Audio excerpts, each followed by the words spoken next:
It's time to break down some football. We got to get our mind right. Touchdown, win. From the perspective of guys who played in the NFL. Caught, touchdown! And a guy who had one really great sack in high school. Oh, you're so weak. You're a waste of my time. Greg Camarillo and Marcus McNeil are the pros. And Skraby is the Joe. Let's go. Let's go. Let's go. Two pros and a Joe starts right now. That was pretty cool to have Sean Phillips on our last episode. He was talking all about Von Miller to the Los Angeles Rams, and I think we're going to be talking about Von Miller to the LA Rams once again here in Two Pros and a Joe. I'm Skraby. I'm the Joe of the podcast. We have Marcus McNeil, who was a left tackle in the Chargers organization for 6 seasons, blocking for Phillip Rivers on the blind side.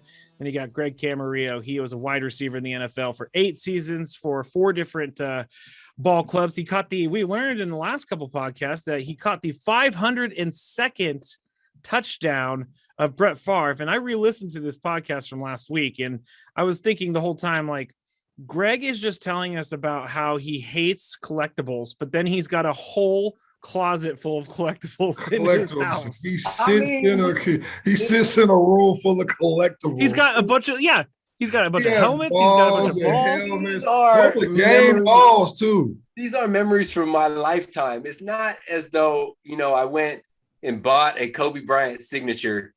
These are things that it's like having a photo album, right? Yeah. That's what the old lady with the Beanie Baby says. Well, that was a fun episode. If you want to go back, it's 2 episodes ago now, so you can. It was the one where we were talking about the top 3 underperforming teams in the NFL. And today we're going to be talking about the top 3 trades in the NFL in 2021, because today was the trade deadline day. And then you got the fuck as well. We got a lot of the fucks here. I got sad to fuck. You got a sad to fuck today. We have an Odell Beckham Jr.'s dad posting on Instagram about Odell not being thrown the ball by Baker Mayfield. So we'll get to that. And then we'll get to all of that in a little bit. But top 3 trades in 2021. Now, when we originally texted this, I thought you were talking about today with the trade deadline. Nothing really happened today. And the big news, why I'm making that a big deal, is because Deshaun Watson is staying put in Houston with the Texans. The Dolphins did not pull the trigger on this, and they said that they were going to. Yeah. But the accusations against Deshaun Watson were not cleared yet, and so that is the major sticking point for the owner of the Miami Dolphins. But before we get to that top 3, I got to say how terribly botched that was by the Dolphins organization. You cannot put this word out there that you are not a believer in your current quarterback and then stick with your current quarterback. You either got to go all in on a new dude or just deny everything and say you're with Tua, but you can't do both. That was piss poor. But the owner's different from football operations. The owner probably didn't get it. He may have just said it. Bad leadership all the way from the top. No. Well, so we don't even need to talk about the Dolphins. They're going to be stuck with Tua. Tua can get better. But I want to talk about the Texans, because what does Deshaun Watson do now? Does he sit out for the rest of the year, or does he now say, all right, the trade deadline is passed, I'm giving up a full season of my career if I don't come back and play? And I mean, the team is terrible. So he's kind of leaving his teammates out hanging there too. I don't even know if he's been in the locker room much this season, but I don't know what Deshaun Watson does right now. I don't know what the Texans do. Davis Mills is not the answer for the Texans. What do you guys think about Deshaun Watson and whether or not he's going to play for the rest of the season? Because I don't think he's going to. Don't play. Not worth it for anyone involved. Get your legal situation squared away, and there will be plenty of suitors for next year. Yeah, definitely. I don't think Deshaun Watson plays this year. And I think it's too big of a situation for them to even make a decision that quickly. I think they're going through it with a fine-tooth comb.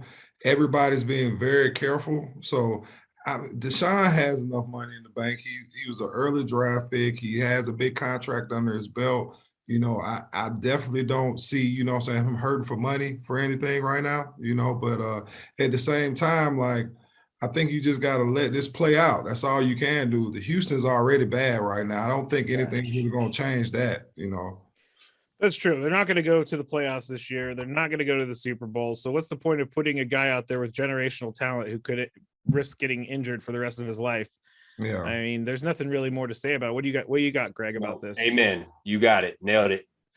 All right. Well, that's what's going to happen with the Texans. And I know that we weren't going to talk about this, and we don't really need to get into this, but I do think we have to address the Henry Ruggs incident.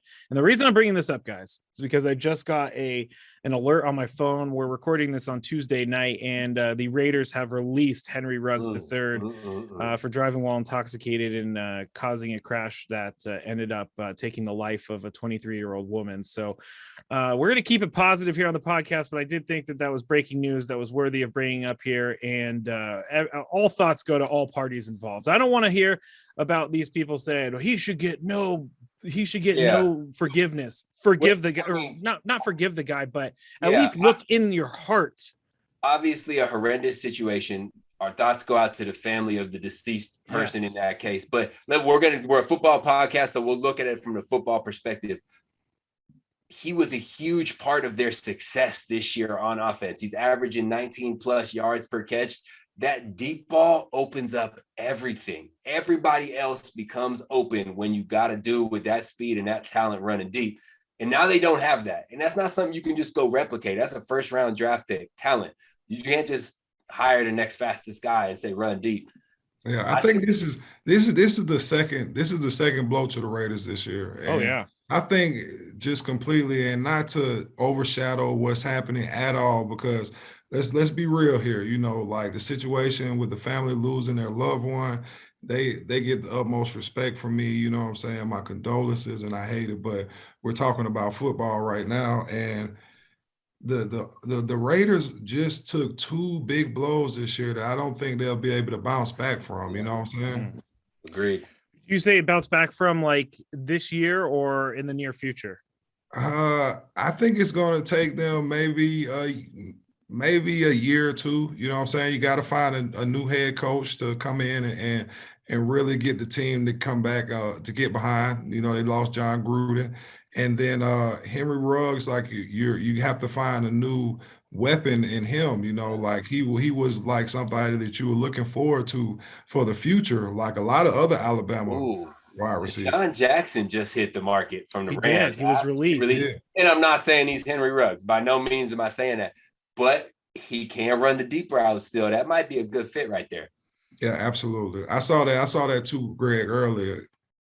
Yeah, that Deshaun Jackson was released by the Rams. So who wins the AFC West then? So, you know, I mean, the Chargers are looking decent. Can the Chiefs catch back up? Big Mac, who do you think comes out of that division? Oh, man. You know what? I think the race is going to be a lot closer than expected, you know, especially with the Chargers kind of dropping one. And as long as the Chiefs stop losing, you know, I think their biggest test is going to be this week. Well, I know they have a few more games too, but to go into Green Bay to trying to get your momentum going back, they really need to win this game right here to kind of establish themselves as, okay, we dropped off the track a little bit early on in the year, but we're still the Chiefs. You know, if they're going to do that, they got to do it this week. The Chiefs have the hardest remaining schedule in all of the NFL. Yeah, I mean, it's tough. They have the most talent. It just seems like everybody got a beat on them right now. You know what I'm saying? Start digging out of that hole, man. They dug a big old hole. So much. Hey, you got to do it one game at a time, baby. That's all you can do. One game at a time. Last thing about this Raiders releasing, I know it's probably the right move, but I hate when teams and organizations just turn their back on someone so quick after something terrible happens. He doesn't deserve to be paid anymore. He's already got a lot going on. You really need to drop that on him too. I mean, they can't. They gotta go, man. It can't be attached to you. Gotta go. Yeah, it's out of their hands. It's out of their hands. Again, our thoughts are with the young woman who died last night, and our thoughts are with Henry Ruggs too, because he's going to go through a lot of life changes here coming up now. Starting now, basically. All right, so the top 3 trades in 2021, with today being the trade deadline day. We were talking about it earlier, and we're going to start with our number 3 trade. I think we all know. Can I break the rules? Can I get an honorable mention? You write the rules. I'm going to get an honorable mention in there. I like this. Carson Wentz to the Indianapolis Colts from the Eagles is my honorable mention. It didn't make my top 3 because they're not going to necessarily win that division. It's up in the air with Derrick Henry hurt. But the Colts went from Peyton Manning, took a year off, got Andrew Luck, had Phillip Rivers, and then they had nobody. And they went out and got Carson Wentz and connected him with Frank Reich. And I like that. That would be my honorable mention trade. That has to be honorable mention because I don't know when else to mention it. You know? That's where you sip out of that beer mug, right?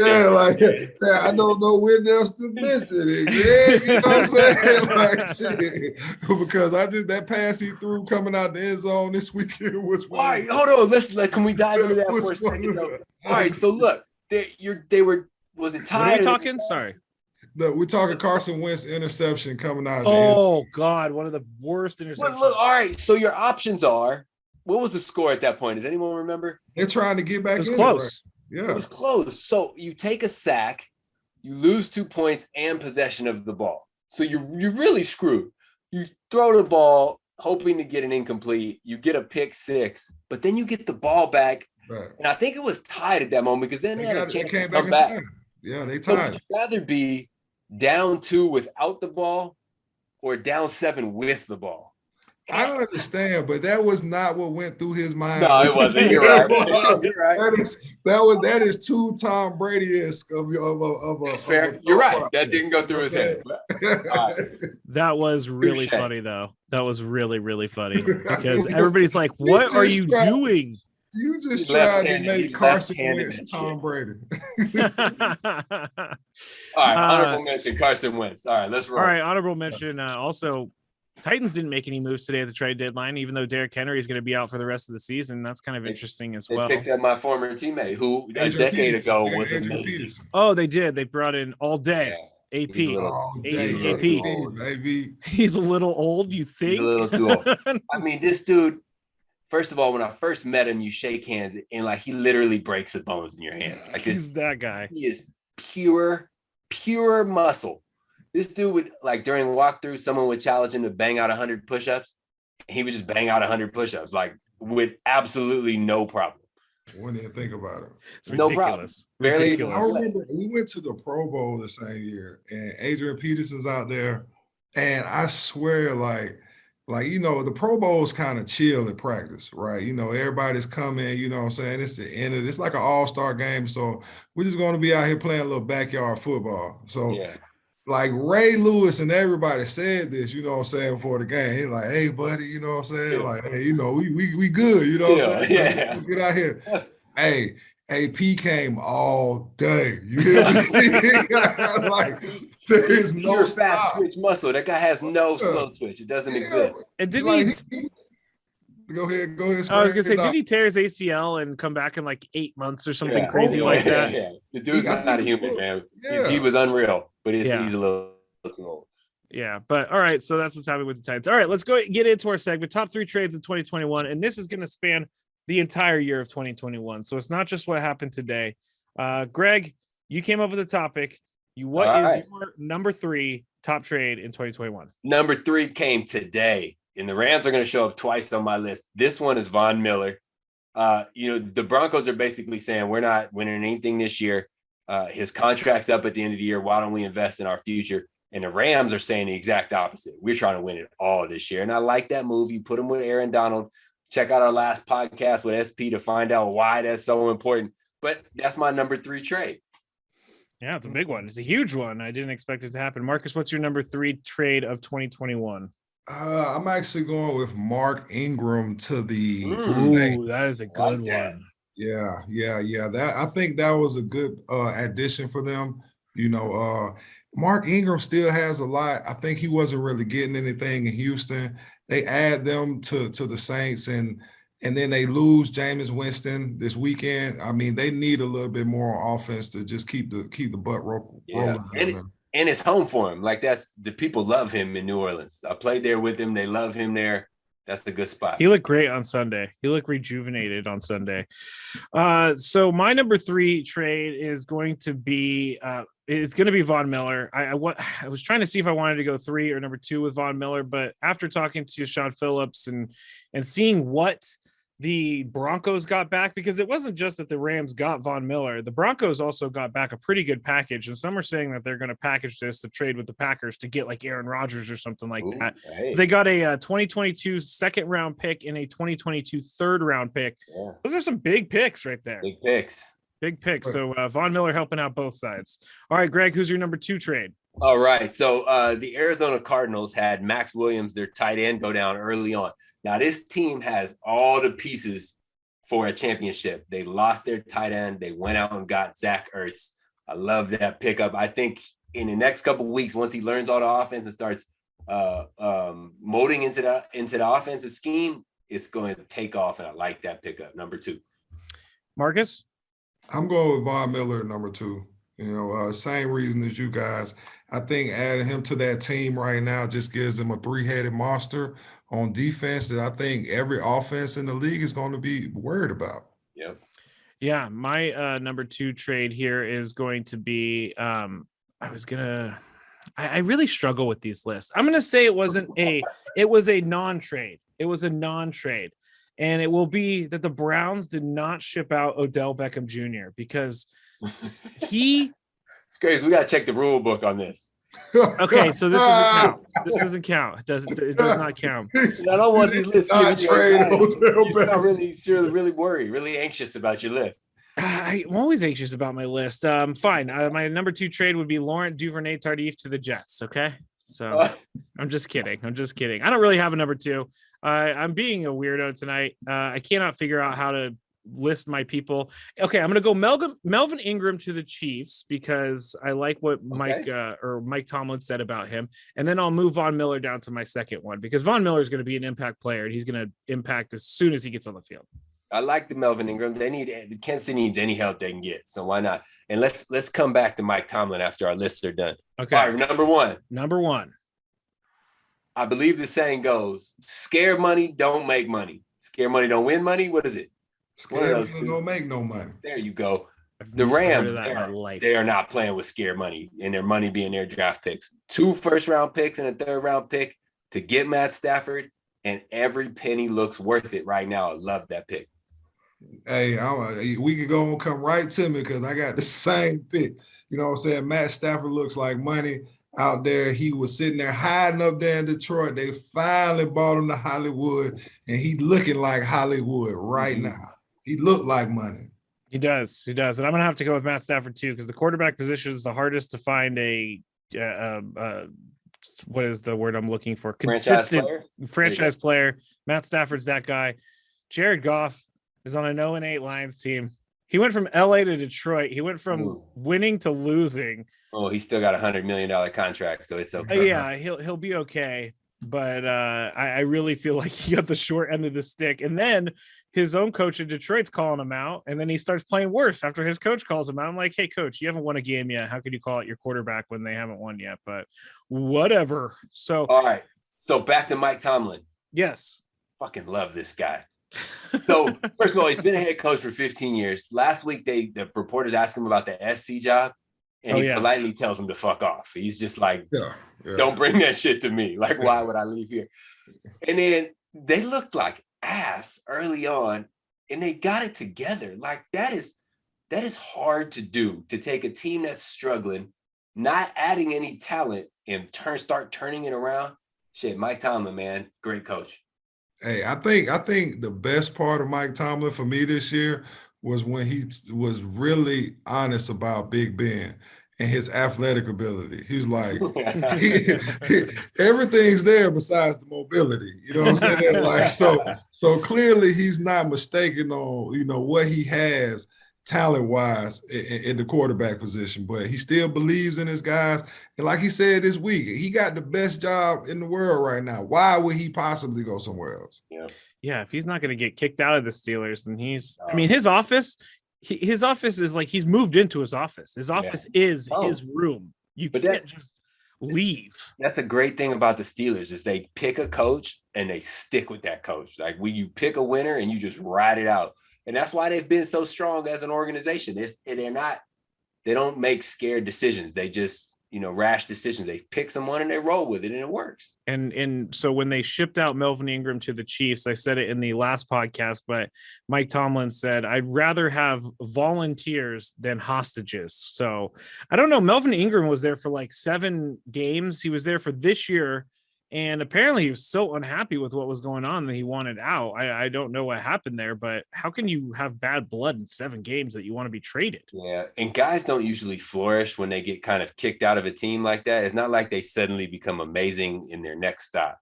So I don't think he'll go back to form. But, I mean, shit, why not? The Chiefs need help everywhere. Yeah, they do. I'm surprised he didn't like Pittsburgh, though. Like, between Pittsburgh and then actually where he's going, Kansas City, are 2 organizations that I usually hear guys speak very highly of. So I really wonder why he didn't, like Pittsburgh. Yeah, well, I'm sure we'll figure it out. We'll find out at some point what happened.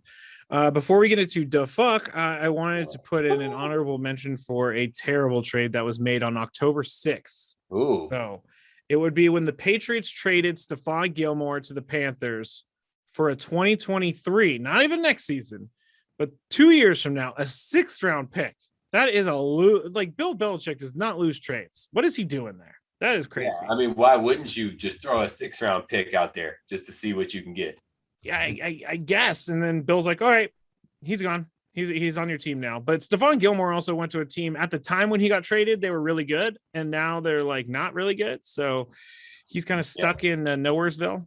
Well, he's an unrestricted free agent after this season. So Carolina was just trying to make it work. Maybe they can make him happy and have him sign back. But I'll give up a 6th round pick for 1 year of one of the best quarterbacks. Yeah. They have a good defense now. Their defense is solid. They just have no clue on offense right now. And with Christian McCaffrey gone, it's like you're walking down the street as a blind man right now. Can we add that Sam Darnold trade to the bottom 3 of that list? Yes. Yeah, I think we said it last week. We thought it was the Jets, but no, it's really just Sam Darnold. It's really Sammy. All right, so let's go to our the fuck. Oh, the fuck. Greg brought it up last week. And he fuck. said Joe Flacco was being traded to the Jets because of Zach Wilson's injury and Mike White and all that stuff. Josh Johnson's the backup quarterback for the Jets right now. They only have 2 guys on the roster. But why trade for Joe Flacco if you're not even going to use him in the first game? What is the point of having him inactive if your backup quarterback is starting and you traded for him? It's the dumbest thing ever. He was just with the Jets. It's not like it's a new thing for him. He'll be able to figure it out. And the fuck are you thinking if Joe Flacco is your answer? That's True. the other question. Did they realize that they traded for Joe Flacco? Find a young guy, try a practice squad guy. Like, you're not going to the playoffs. Joe's not taking you to the Super Bowl. Try somebody, anybody. Bro, his team picture this year looks like a mugshot. Like, I don't know. Whatever photo they use in the trade, I'm like, he looks like he just came out the drunk tank or something. Like, where did they get this from? All right, Big Bag, at what point in your career did you stop caring about media day? Because I know early on you had a fresh cut, put some earrings in, all lined up. Yeah, probably about year 2 or 3, but you know what I'm saying? Like, but I don't know. Like, give me something though. I'm always gonna get dressed up for the game, or you know what I'm saying. Like, you look good, you feel good, you play good. You know what I'm saying? And Joe's not checking any of those boxes. Yeah, none of them.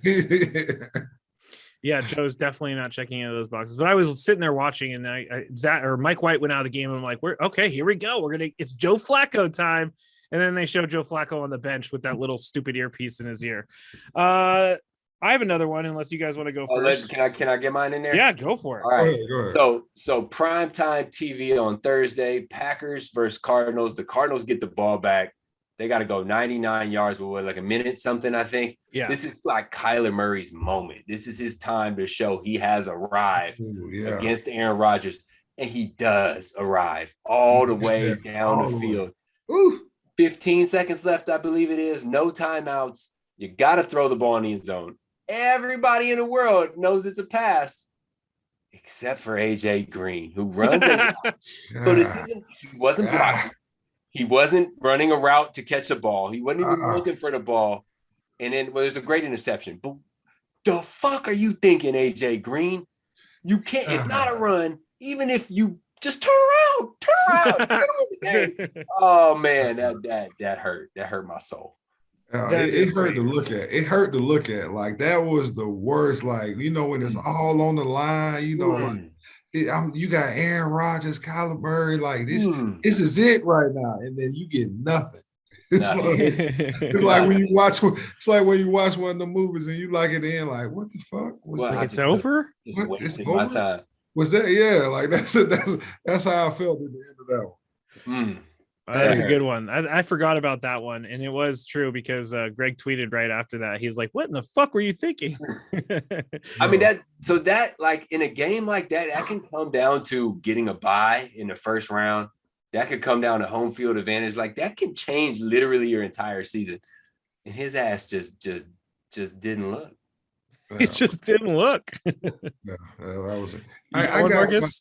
I got one. And we touched on it a little bit earlier with an injury, but Derrick Henry played the entire game. You know what I'm saying? With a hurt ankle that he needed surgery on. And still looked like the number one running back in the league. Like, the fuck is this man made of? You know what I'm saying? Like, what type of Superman shit did he just pull? You know what I'm saying? Like, when I saw it, because I saw him get hurt early in the game, and then I'm watching, you know what I'm saying, the overtime, I'm like, he's still here? Like, what right now? So, I hope he gets better, man. But I'm telling you, he got some superhuman stuff going on. Unreal. He really does. He really does. He is a Superman. All right, another one for me. Tom Brady loses to the Saints in New Orleans. Number one, Tom Brady is human. I mean, he threw a pick six to end the game, and it happens every once in a while. There's a great stat about that. Have you heard it? No. In Tom Brady's entire career, with less than 2 minutes, down by one score or less, so a game where he could win it. Yeah. His first career interception in that situation. What? Isn't that unreal? That's an unreal stat. He's literally never choked, ever. Yeah, that is unreal. And he's been playing for 20 plus years at this point. Unreal. Sorry to interrupt. I can believe it though, Scray. I can believe it though, because like Tom Brady is that good. He's like one of those guys when it's like 25 seconds left on the clock. You're like, you're good. Well, everybody was thinking when he took over the ball and he's going to be driving down the field with like a minute 40 left in a timeout. That's an eternity for Tom Brady. And he threw an interception. I was like, man, a bad one at that. Like the DB was all over it, but shit happens. It does happen, but it doesn't happen for Tom Brady, as you just proved. Once in 20 years. Yeah, once in 20 years. That is really incredible. My the fuck moment was when Tom Brady fumbled the ball. And he's just standing there watching it squirm on the ground. I'm like, Tom, you got to dive on the ball. You were the one who fumbled it. You got to dive on the ball, Tom. You can't just watch it. I got to interject. That's fucking amazing. I love that. You love that he didn't dive on a fumble? How else can a dude like that play 20 years? So Baker Mayfield sat out because he tried to make a fucking tackle and tore his labrum. Yeah. Not worth it, Tom. Lose the ball. We need you for the season. I get it. But he's watching the ball just squirm all over the ground. I'm all right with that. Yeah, Tom, get out the way, Tom. What would Phillip Rivers do? He would dive on top of that damn ball. Dagnammit. I mean, the competitor in you wants the ball, but it's smart. That's a vet move right there. That's what we call a vet move. Like, no, you gotta know your boundaries and your limits. You know what I'm saying? Tom scrambling at the bottom of a pile for a football. No. Tom picking up 5 or 6 for a first down in the open field, maybe. Like, and you see how bad that looks. You know what I'm saying? Like, I couldn't stop thinking. I know this is a totally different circumstance, but I couldn't stop thinking about Cam Newton looking at his fumble during the Super Bowl. Like just staring at Super Bowl dive on it. Very different. Please leave my brother out of this right now. Okay, fine. I'll do that. I'll do that. But Tom, wrong right now. You got to fall on your own fumble, Tom, in my opinion. But you guys got any more? Because I got a couple more. I could go all day with these. Go ahead. Give me one more. Well, yeah, we'll do one more. The Odell Beckham Jr. saga that we just brought up, and I so brutally butchered the Odell Beckham Jr. saga earlier, but he wasn't traded today, and he's not getting any looks by Baker Mayfield. He's dropping a lot of passes. He's injured. He's got some injuries going on. Jarvis Landry's dropping passes, but Odell Beckham Jr.'s dad took to Instagram to put up a video of Odell on the field wide open, basically showing that they're just not looking at Odell Beckham Jr. And so his dad's on Instagram and people are commenting, maybe Baker hates him, or no, they said either hating on Odell or he just doesn't want him shining. And Odell Beckham Sr. responded with check marks like, check, check, check. That's exactly what's going on here.